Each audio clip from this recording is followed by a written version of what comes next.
Kilibe no baby yo. Kilibe no baby yo.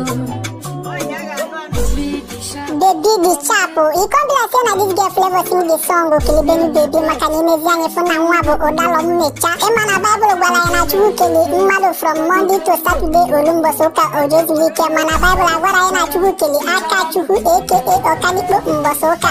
Sabo Saturday 16th March 2024 every day dienye I wanna poku ikunibe ora mmado aina sebo bile no rapini fine mekida mikibe wichi enye chukele mbosoka bo aka chuku aka okanikpo happy birthday makana tabo obosi aka chuku aka okanikpo day aka chuku aka okanikpo odalo mmecha enenebe ejolo o mama asaro mmamulo na March Eskimo and the Eskimo team members na say happy birthday mane wish ko long life and the prosperity.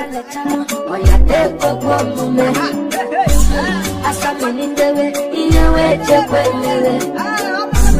Oya suru bebe. Oya teko kwa mume. Aga me furu menya ujere papa kiyo.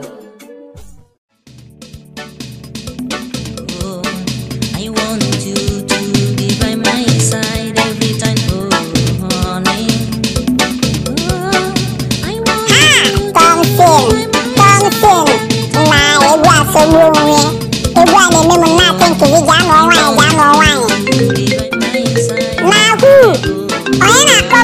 Happiness moment.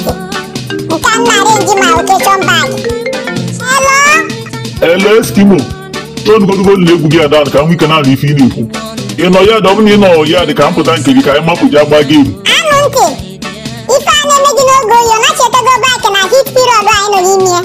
Come on and get your bag in.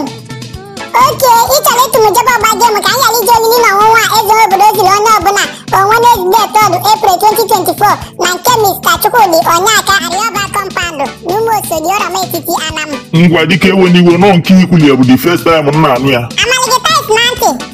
Matidia Nika in Equity.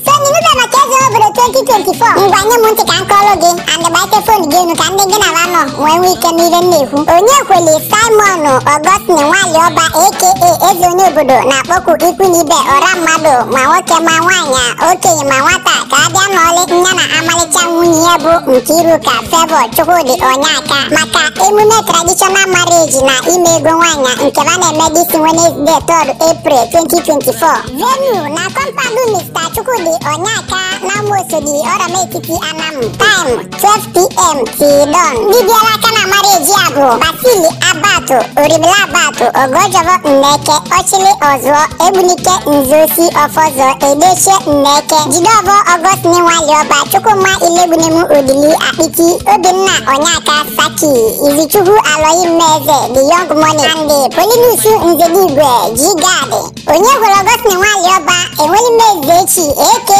Ezonobudo, Loguna Sera Linka, Eskimo and Eskimo TV members na sige happy marriage, mane wish wage happiness and success. I will not want Amakonatana Biggie. Oh, my darling, wherever I go, I think of you. Oh, my lover, wherever I go, I think of you. Oh, my darling, wherever I go, I think of you.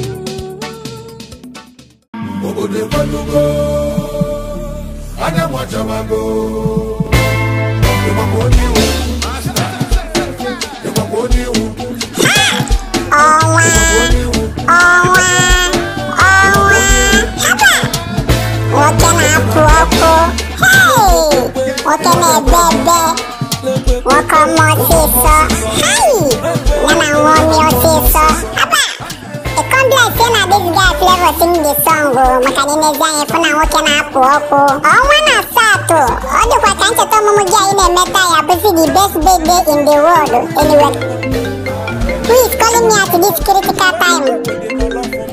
Hello? Eskimo. In a Hodos Kuman attack meeting in Monai. Amunte. So, you might have meeting here if you can be 2 years ago. Never did you get me.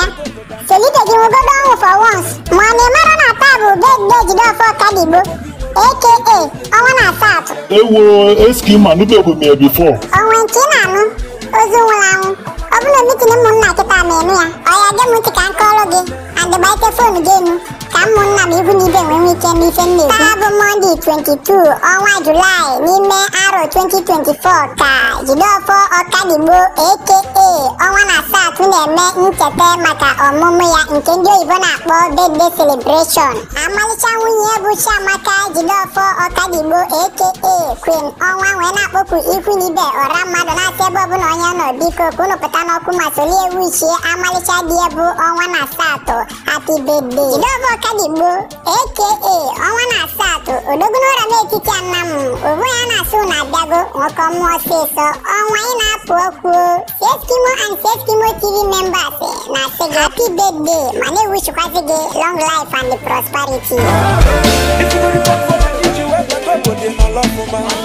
No choice. If you want to talk for the you ever go with the belle. Security confirm the man who do not you know the man a mess but over the nigga fan and then the man a dead and I'm a man. I was the one who made you.